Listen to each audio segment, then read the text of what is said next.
Hey guys, welcome back. We're here today doing PWG TEN. This is their 10th anniversary show. Yes. Big one.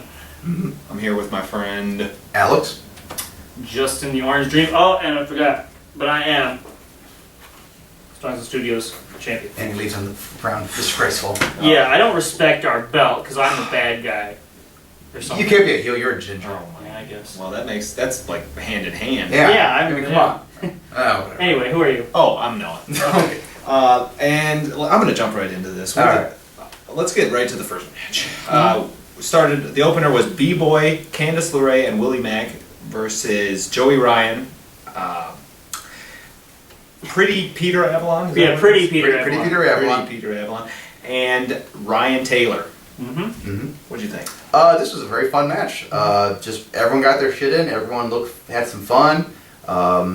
I love seeing Willie Mack wrestling. I've always loved Willie Mack wrestling. Candice is fun. B-Boy's fun. Everyone else did their spots. Yeah, this was just a fun match.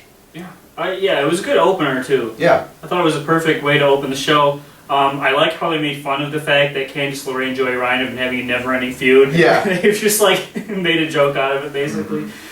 Yeah, I mean, I don't know. This was just given the PWG always has great card structure. Yeah. That's one of the things I really like about this promotion, and this was no different. Mhm. Perfect way to start the show. Yeah. Also love the Scott Lost cameo. Yeah. That was Of cool. course. Yeah.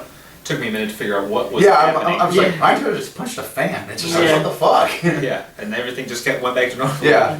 Yeah, I'm gonna have to agree. Like, this was a really fun match and a really good way to kick off the 10th anniversary show. It was like a throwback, like you said, to that feud. Mhm. It had comedy in it. Yeah. And I felt that it did a nice job of showcasing Willie Mack. So Went a little too long. a little. Yeah. That's about it. I still enjoyed it. Yeah, I'm not for that. Ratings. 3 1/4. Agreed. I went 3. Okay. But still. Mm-hmm. Next we had Brian Cage versus Anthony Nese. Mm-hmm. Yeah. Justin? What's the hop on it? Yeah, I guess I'll hop on it. I like both these guys. This was kind of just a match that, neither guy had anything to do on this show. Yeah. Nese, I've been pretty impressed with. He's pretty athletic. Oh, yeah. So this was kind of interesting. Like, Brian Cage is also pretty athletic for Besides looking a like... tank. Yeah, he's got to lay off the steroids and get some cardio going. Yeah. He looked monstrously Yeah. huge on this Yeah. show. Just It seemed scary. like he kind of... The thing that I've noticed about Brian Cage is it seems like he gets, like, tired pretty quickly, but then he can just, like, kind of power through it and run on gas for the rest of the match. So weird, yeah. Because I saw that even when he had that match with Elgin, like a long time ago. I He's a noticed fucking machine, man. Yeah. But anyway, this was just like, a good second match, I guess. It was fun. Yeah, fun. I think both guys got their shit in, and this was just a showcase for the two guys. Like, I think they impressed, they had some fun, and that's about all you can say, I think. Mm-hmm. Yeah, this was a pretty good match. I feel like with Anthony Nese, like, he's impressive. He's got a lot of potential. He looks great. He can move. Oh, yeah. I love it. I love his move sets and pretty much everything he does, except his matches just don't feel like they reach that potential. Mm-hmm. Okay. He's not. Yeah, I would say Nese is really athletic and a good wrestler from a physical technical standpoint. But from like a wrestling psychology standpoint, he's not there yet. Yeah. He reminds me a lot of Bobby Fish in that way. And that Bobby Fish, when he started out, just did moves and he was very impressive. But now he's got the psychology down more. Hopefully, he can become like a Bobby And Fish. I think Anthony Nese will become. I think, yeah. He'll develop that. Mm-hmm. And it helps when you're wrestling. If you're in PWG, other promotions let you wrestle top, talents. Yeah. Right. Mm-hmm. Also pretty big with Dragon Gate USA right now. Yeah. Mm-hmm. All right. I give this 3. Agreed again. I gave this 2 3/4. Get the fuck on the ball. And, you know what? Come on, man. I just didn't like these matches. All right, as much as man. yo. Get back on it. Come on, we got All right, we're gonna go with match number 3 was the Forever Hooligans versus the RockNES Monsters. Mm-hmm. Well, I think this match was pretty good. It was not a very good match to showcase the Forever Hooligans, though. No. This match was just a basic tag team match, a little too slow for me at times, and really, really basic, I thought. I agree with that statement, actually. That's what I was going to say. Yeah. It just felt like, they were just kind of going through the... I mean, not in a bad way. It was No. still entertaining. But it didn't feel like there was much importance put on this match Yeah. by you guys. They just kind of want to go out and have a good match and not really anything more. No, that was fun, and it had its moments, but and I think the finish was pretty nice, but it's just, it just wasn't like, it wasn't the best way to debut the Forever The Hooligans. finish was gnarly, is what I would say. Yeah. It was pretty nasty. Yeah. Yeah, that knee that they do. I love those. That's an awesome move. Yeah. That always looks brutal. I would not want to take Yeah. that. Yeah. Hell no. This match I enjoyed. It was, the thing is, I think we mentioned it before, that it feels like the RockNES monsters aren't, I don't know if they're off their game or if the being heels makes them tone things down a little bit, but their matches haven't been quite as good as they used to. Yeah. And it feels like if you're going to bring in a world tag team champions, you'd want to put them like right against like a big name. Yeah. Young Bucks or somebody. Somebody. But DojoBros. you know, for the guys that were in this match, I thought it was pretty good. Yeah. Mm-hmm. I give it 3. Agreed again, Alex. We're on the same page here so far. I caught up, guys, because I gave that 3 also. Okay. The band is back together. Probably gonna break up again soon. Yeah, Very soon, probably. And the next match we had was Michael Elgin versus AR Fox. Dream match right here. And I just wanted to say that, you know, for a while AR Fox, I just couldn't get behind him. He felt like he was very spotty. It's doing spots for their own sake. Very indie, you know, which is cool. I love indie, but this was a match that I thought, like, finally, this is the AR Fox singles match I needed to really get on board. I think Elgin is one of those guys that you put him in the ring with any high flyer in the world, and he's going to get a great match out of those guys. That's fair. Just, he knows exactly how to make a high flyer look good. He can take the high risk spots or whatever, and just, man, he is just so damn good at working with high flyers, man. Yeah, what I was struck by in this match, I don't know if you guys felt the same way, but even though they're doing crazy, completely unrealistic stuff, it felt kind of believable in a way. Yeah. It was weird. And AR Fox, like you said, one of the big criticisms is that he's kind of spotty. This match had more of a story to it than normal, and kind of just how resilient he was, just taking some ridiculous punishment and just fighting back from it.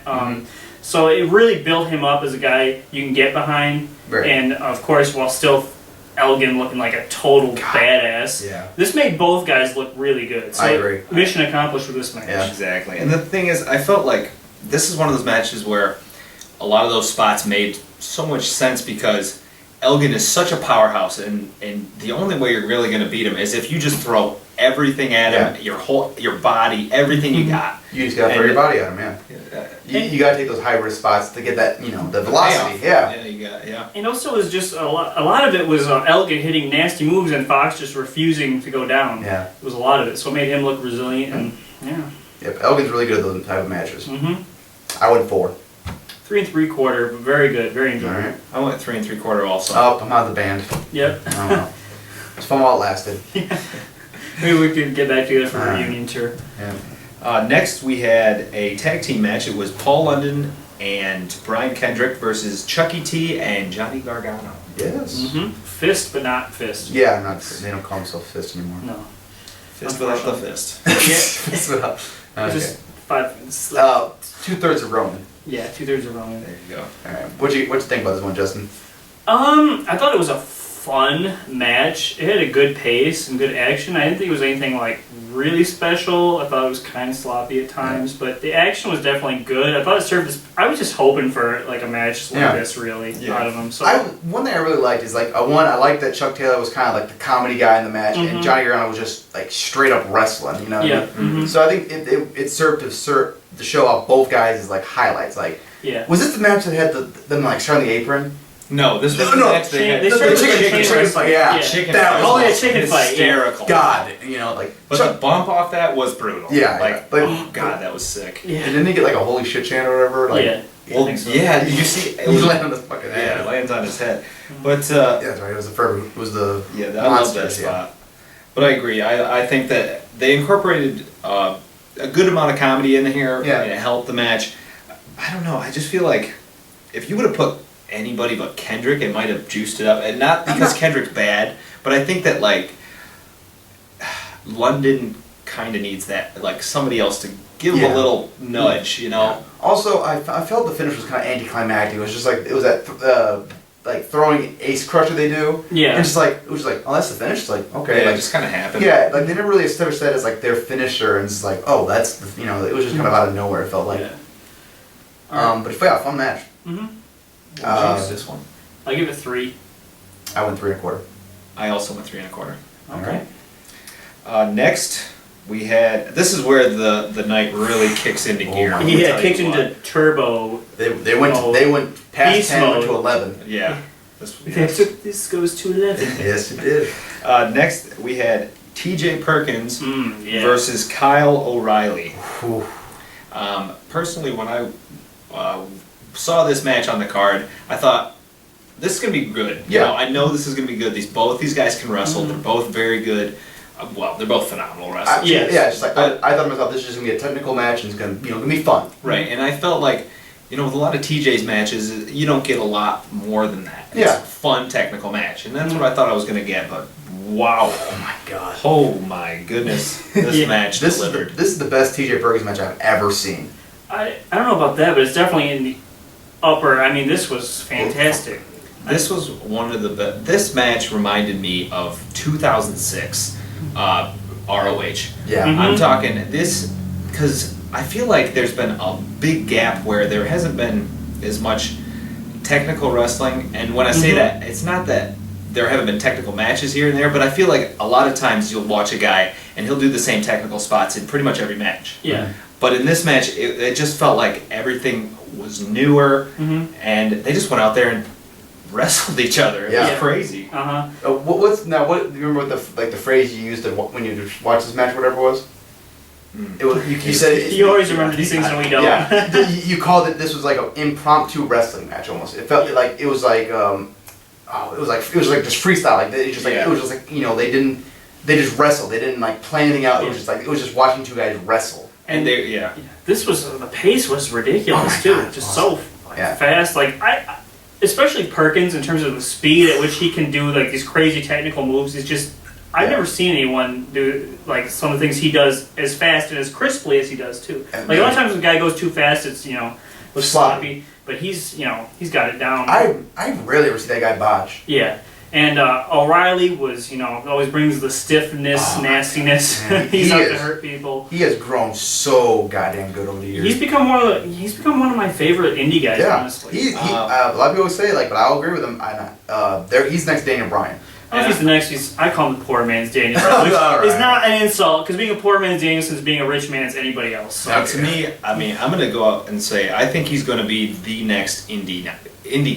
When I people think think so. indies, they're going to think Kyle O'Reilly. I think so. I think that this is, like I said, when it was a throwback to 2006. It was a throwback to 2006 Daniel Bryan. I mean, Yeah, he reminds me a lot of Danielson. yeah, for and sure. and it's not, and I think that he's done such a phenomenal job of learning how to use the moves when they need to be done, not just because you can do them. Yeah, exactly. He's learned psychology. And what amazed me about this match, I don't think I saw a strike in this match till about almost 3/4 of the way through it. Yeah, and then it's like okay, the shit's got real. Like they're going That was right. and the psychology kicked in. It was so. This was just such a great I love match. how you could see the strategy shifts. Like neither guy could get the upper hand with the technical wrestling, so then it turned into just O'Reilly's like, I'm gonna beat the shit. Yeah. Basically is what happened. And phenomenal match. And Absolutely. And it phenomenal. felt like they were really, they were legitimately out there trying to one-up each other. Oh yeah. The slap in the face when TJP fakes like he's going to run and O'Reilly goes for the drop kick, that looked almost like that. None of that looked planned. It just looked like they were out there like, I can do better. And the match just seemed like such natural opponents. It seemed like they just had been wrestling each other a million times. Yeah, no kidding. Right. It was amazing. I want to see a rematch. Yeah. I can't say enough good things about this match. Absolutely. Phenomenal match. What'd you give it, Justin? 4 1/4. Great match. I'll go 4 1/4. I will also go for All it. right. Yeah. Amazing match. Absolutely must see. Yep. Oh, this is where we break up again. Next we have Adam Cole versus Kevin Steen versus Drake Younger for the PWG heavyweight title, world title. Yeah. In a guerrilla warfare match. Guerrilla warfare. This was nasty. This is fun. Yeah, it was. This was a blast. Okay, let's first say the best spot in this whole match was Adam Cole going like he's gonna do like suicide dives, picks up the chair, sits down, and the chair falls off. It was almost like too perfect for words. Like they couldn't have scripted this better. Yeah. Just I laugh. The thing is, when he sits down on the chair and it breaks, I burst out laughing so hard, and then they follow it up with Drake doing the cone spot, Yeah. and like tears are coming out. Like this, it was just so perfect. Yeah. Oh my god, I laughed so hard watching that. I wanted to cry during that. I don't know what's it called, the Panama City Destroyer. Yeah. Move? The Panama City Sunrise. Yeah. Sunrise. That Oh, right. Roast Yeah, me through out. like Was half that the through the table. table? through a table, Yeah. through like just like the end of the table. my there's God. no give. Yeah. Oh. Yeah. I don't know. Kevin Steen with a package powder on a pile of chairs. Yeah. The brain buster that he That broke. was the scariest And he thing fell out I've of the ever ring seen. and almost Cole- landed on his dome on the outside. didn't Cole fucking bounced off that turnbuckle and landed hard into the crowd. I've never. I mean, that was one of the scariest spots I've ever he? seen. Yeah, That because was he like terrible. flew off. He like RVD'd that off the turnbuckle. Yeah, he looked like he laid on his back, you know. Yeah. Whereas when Steen fell out of the ring, remember when? Yeah. He kind of felt like off Like, he His rolled. fall was broken a little bit. Yeah, Yeah, he but- hit the ropes first and then Cole almost like hit and sprung out. Yeah. It was had a terrifying. fucking slinky in his neck. Yeah. Jesus, this match was just fucking crazy and it was super fun. Dude, this was a match that was spotty, but the spots were so damn impressive Yeah. that, you know, who It cares? was, yeah, I loved it. And you know, we've talked about three ways they have their problems. Yeah. But I felt like this was one of those that it really just It just kept moving. I felt Yeah. like, you know, it They- wasn't they- that revolving door Yeah. Right. of two And- guys and then one. And one guy. thing I will say is like it kind of made sense because like I like the fact that like at first it just Kevin Steen and Drake Younger just beating the shit out of Adam Cole. Mm. Like it's like that makes sense, and then it's like suddenly realized like, oh yeah, we gotta fight each other. It's like so then they started fighting each other, you know. And what you're saying about the revolving door, the difference between this match is when there were moments like that, it's like usually when you see WWE Triple Threat, they'll just throw the guy in the ring and just like lay outside the ring. Yeah. This one is because the guy just went through a table or just got landed on his head or Murdered, brain yeah. busted, you know, something like that. Exactly. Alright. Only thing I thought like kind of like with the Drake Younger Cole match at All Star Weekend, it's just the finish came out of nowhere and it was kind of like I was kind of disappointed by the finish. I actually like, I've openly criticized finishes like Yeah. this. For some reason, I like this one. It works for Adam Cole's character, but it's just like at the same time, I'm like, oh, you know, I was kind of hoping that they would have done something new that they haven't done Yeah. before. But like, it kind of plays at the idea that Drake Younger was right there, he had the Mhm. match, and once again, Adam Cole just stole one. So Yeah. in a way, it worked, but it's just like I'm like, oh, they just did the same shit to kind of, you know, not a bad thing, but just like a minor thing. Mm-hmm. Alright. Are we ready? Ratings. 4 1/4 again. Wow. Wowzer. What about you? I actually went 3 3/4. Really? I might like Yeah. this match the best. I loved this one. Yeah. I'm gonna split the difference and go with 4, but that's. I mean, it was Yeah. phenomenal. It was a really good match, and also I felt it was really fast too. Like it was kind of short. I felt like I don't know how long It this was. match. Yeah, it was maybe 12 minutes. Like, it Yeah. was pretty short. Yeah, I don't know what it is about PWG and three-ways, but they never have a long three-way match. It feels No, like. they don't. The thing is, though, like the longer those go, the more potential there is for it to just drag and Yeah, and good point. Mhm. So Yeah. I think that's perfectly acceptable Okay. with 3 ways. Yep. Yeah, so let's move right on into the main event, which Mhm. was the Young Bucks versus the Inner City Machine Guns versus the Dojo We Bros. should say the Inner City Machine Guns are. Rich Swann and, Rich and, Swann. and Ricochet. Ricochet. Or as I called them at first, two fly black guys. Right. The less PC version, I suppose. They liked it. They don't. Inner City Machine Guns isn't that. I don't know. Anyway, Yeah. And well, since I did that, I might as well go back. Young Bucks are Nick Nick and Matt Jackson, and the Dojo Bros are Roderick yeah. Strong and I just- Eddie Edwards. Yeah. Who are dicks. They're mean. They're assholes, but they. Yeah. And this was a ladder match. Yeah. Yeah. It was a ladder It match. sure Jesus was. Christ. It sure was. Yeah. This match was just.